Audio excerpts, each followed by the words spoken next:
Hello, beautiful people. It's the page here on GBC News. This is where we do chit-chatting. This is where we get those who matter. Today, we are looking at tennis and one of the special tennis events that has become annual that attracts everybody that matters in the diplomatic community. And this initiative is spearheaded by the South African Business or Chamber of Commerce. And I have our Igbo president and his team here. The first time we were about to do this event, they were in the studio. This is going to be the 2024 edition and happens to be the fourth one, right? Or third one? It's the third one. The third one, okay. So, to my immediate left, the gentleman in the middle is an executive member of the South African Chamber of Commerce, and his name is John Madison. John, thank you very much for your time. You're most welcome. It's lovely being here again. Yeah. I remember the one you were here with us. Then the Evergreen, the gentleman every day is busy, every day very, very active. The one and only Grant. Grant is in the house. Grant Werbber. Thank you very much for your time, and most welcome once again. Thank you for hosting us, Theo. Whoa. Now, let's go straight.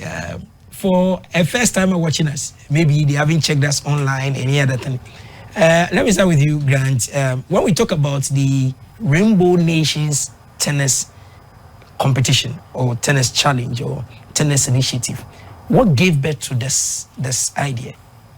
Well, in fact, we can say thank you to John for suggesting that we build a brand around the Rainbow Nations Challenge. We were looking at fresh, innovative ways to network with the international business community and the diplomatic corps. So we thought that sport would be a healthy platform for that. And as we all ourselves played tennis, we thought, let's try that. And you're quite right, it was a short 2 years ago that John and I sat here launching the event. And it's gone very well. So next week is our third edition. But the Rainbow Nations Challenge as a brand has now spread from just the tennis. We have a monthly running club at the Legon campus, which has gained in popularity.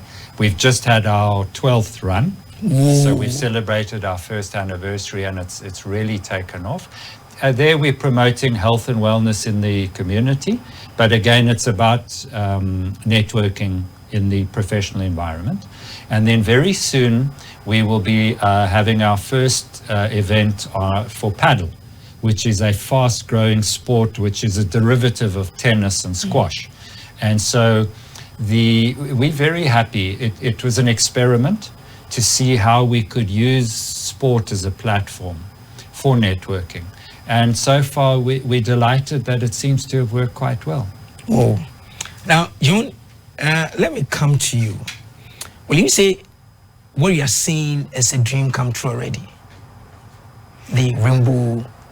I think it's something we all aspire to do, and I think everybody wants to live a healthy life, and I think everybody wants to have a sense of community. And why not to have a sense of community and do something that you enjoy? And I think what is also important is that it is an opportunity where we gather people that's like-minded, business on a social level, and it cuts across, which makes it a bit more dynamic from that perspective. And there's nothing like healthy body, healthy mind, and healthy business that develops from those relationships. And I think that's what it's all about. So, will you boldly say that indeed you've connected well, you've been able to strengthen the bond between the business community, especially the South African businesses in this country and other partners through this initiative? Will you say after 3 years or 2 years even, you can count? If we go back, I remember the first year when we had this event and how we had to rally to get interest and get people together. And I mean, we worked months to get the numbers together. I mean, we have in the range of 56 players. And we've kept it at that because that is really the capacity of the resources that's available to us. But nevertheless, and then last year came along, and within a week we had all the players because of the success of the first year. And I'm very happy to say that we saw the same happen this year. The first year we had 21 countries participating. Last year we were blessed with 22. This year, unfortunately, we have only 18.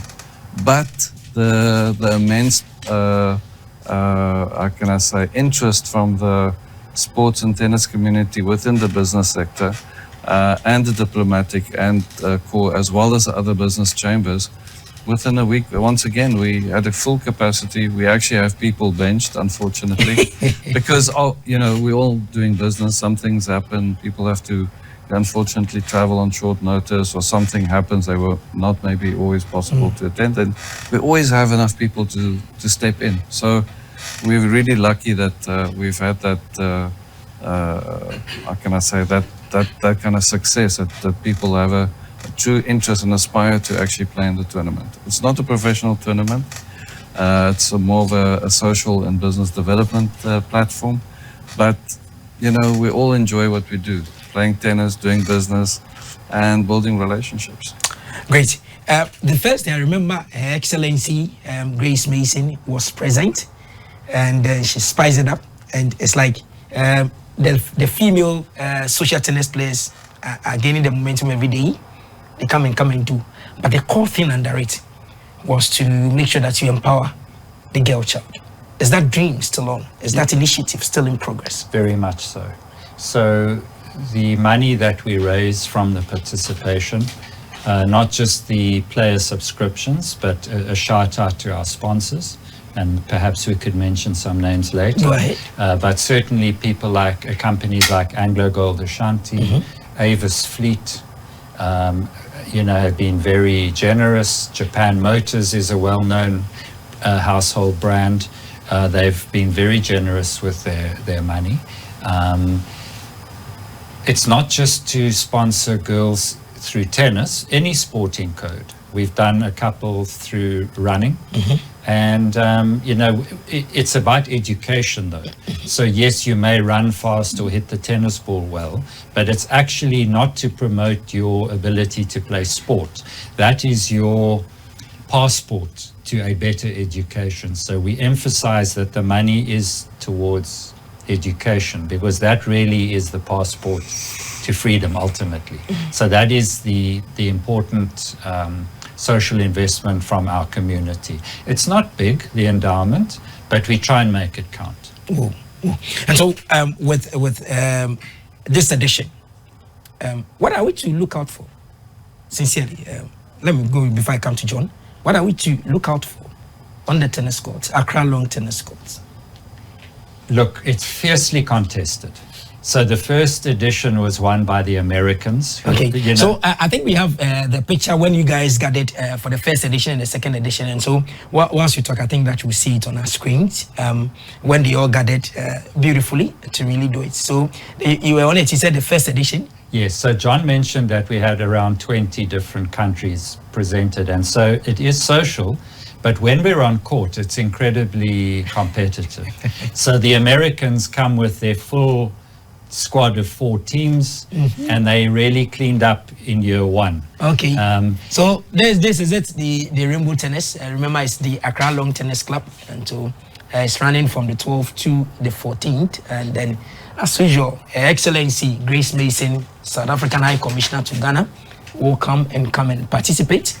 We see the pictures of the winners in the 2 previous editions. So that's it. So if you look at them, everybody is wearing a smile, playing tennis. Some lost, some won, but everybody was excited because it's not necessarily about winning. So it goes on. Then the next edition, this was the 2023 one. There's one more that is there. That's it. So you look at them. So if the first one is still growing. So yeah. So the Americans cleaned up in year 1. Okay. So they came full of expectations last year. And they certainly made the final because they've got a very deep squad. Okay. But they came up against a competitive Italian team who managed to hold through for victory. Okay. So my money this year actually is on a competitive Indian team. They narrowly missed out on finals night the first 2 years. Okay. But I firmly believe that we could see an Indian team in the final. Whoa. And then it's whoever plays well. So that's what I'm looking out for, a strong showing from the Indians. Whoa. John, what are you also expecting? Well, maybe I can just mention this. I mean, it's Rainbow Nations, but I think we can't say Rainbow Nations without mentioning the home team. I mean, the home team is the largest team that is participating in our event, and we're very grateful for that. So, and it's interesting to see the different countries since we're Rainbow Nation. So Ghana is number one. They've got the biggest team represented in the Rainbow Nations Challenge. And then followed by the Americans, the Indians and South Africans. So it's a very interesting group of people this year. Slightly less countries participating, but same number of participants. But it's like you mentioned, it's not about necessarily winning. It's winning in business and winning in relationships, and winning in health. I think those are things that's important. And I think in recent times we came to learn and appreciate that health is very important. So you can't enjoy wealth without good health. So I think that is one of the things that we can carry away from this event, and all our Rainbow Nations events for that matter. And again, if you look at even the courts that we're going to use, when you talk about the individuals that are there, what is it with tennis that everybody seems to be open, free? It's like it's an area where everybody can get closer to anybody, quote unquote, with humility.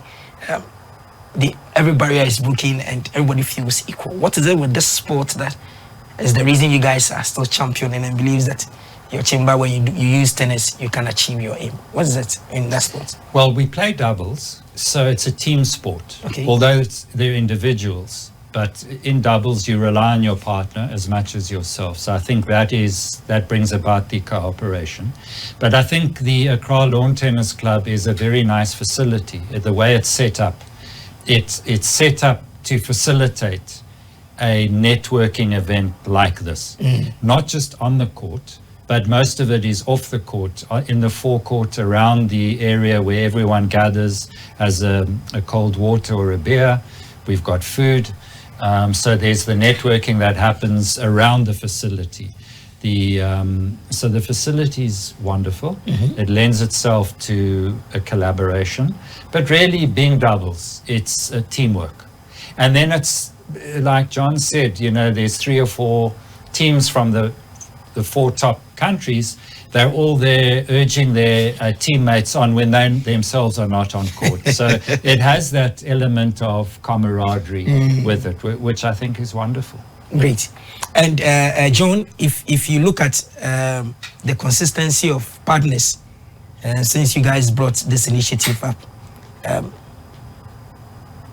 are you seeing or envisaging that going forward, before you get to the 5th anniversary, you're going to get more partners to really come on board and make it extra big than we are seeing? Okay, so I would presume you're talking about supporting partners. Yes, we have seen this year quite a number of additional sponsors. I mean, Grant already mentioned some of the lead sponsors in our event. But I think, we've touched on the networking and the relationship building. I think it's important that we must also recognize our hospitality partners. So like Casa Preco came on board this year, which we're very grateful for. KFC, which is also supporting the players. And Tail Beer, which is a homegrown beer, which we're very happy to have on board. And it's partners like that makes a difference. And I can see more significant partners coming on board going forward.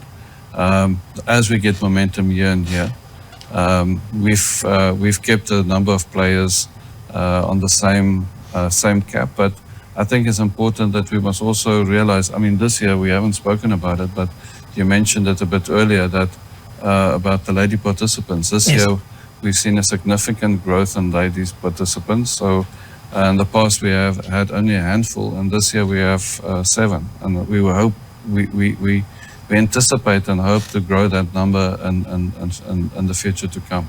Okay. Yeah, so Grant, before we will be checking out Sundore, I've seen you check your watches and stuff like that because you're busy. But for those who benefited from the initiative, the girl child, the student that came to play and then they benefited.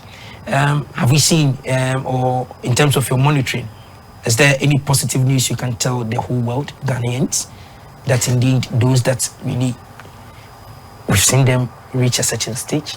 It's too early in the process, but I think what perhaps next year when we're sitting here for our 4th edition, we will have had a long enough time frame to say some of our early recipients of help were here and now they're here. So I think next year we'd be able to give some positive feedback on that. And it's about impacting, if we can impact on one girl's life, I think we will have achieved something. So as I say, the endowment itself is not big, but we do think we can make that positive difference in their lives for sure. I'm going to see Excellency win a game this time round? We won't. Unfortunately, Her Excellency will be in South Africa. And then she's with His Excellency the President of Ghana, who's down in South Africa with a business delegation to SA.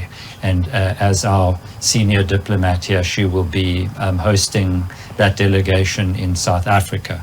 But her able deputy, Tando Delapo, will be standing in her stead, but I think he'll be cheering from the sidelines. And so viewers, all roads will be leading to the Accra Long Tennis Club. If you know where the Parliament House is and the Conference Center, then you definitely know exactly where the Accra Long Tennis Club is. But when you get to that enclave and you ask of the Accra Long Tennis Club, or you are even at the Ridge roundabout area, you ask of the Accra Long Tennis Club, it's just around the corner over there. Just come and socialize, come and network. If you don't even know how to play, just come and cheer them on. Be one of the biggest cheerleaders and see beautiful tennis in a soothing way. Yeah. John, we're checking out from the studio. Give us a message before we leave and go. Well, I hope to see you all there and come and have fun with us, come build new relationships, and see some competitive social tennis in action. So Grant, it's still 14th, right? We start from the 12th? Yes. Tuesday and Wednesday are the round robin matches. And then the Thursday evening is finals night. That's the grand finale. We have the quarterfinals, the semis, and the finals. We got live music by Renee and Brown. Fantastic live music. We have wonderful food and drink. It's a gala not to be missed. So everybody, let's try and just be there and then celebrate tennis, celebrate sportsmanship, celebrate humanity. Let's say it that way, because at the end of the day, there's a project behind whatever happens there, whatever proceeds. A girl in Ghana will benefit, a lady somewhere will benefit in terms of their education. And if you are educated, you have the power to change the world. And so we see how the Rainbow Nation helps to change the world somewhere for some lady that one day will also say, I understand and I also support. So thank you very much, John, for your time. Thank you very much, Grant, also for your time. And we'll all be there, God willing. From the 12th, we'll be there to really cheer you guys up and then see who wins. India, you picked India. That's my prediction. US will be coming. They'll be there. but Team South Africa, try and then surprise everybody. win and surprise everybody. Make sure that you silence South Africa. You silence US for us. But US are strong anyway. They play every day, so let's see how it goes. But guys, thank you very much for your time, and I wish you all the best. The page returns same time tomorrow. Have a lovely day.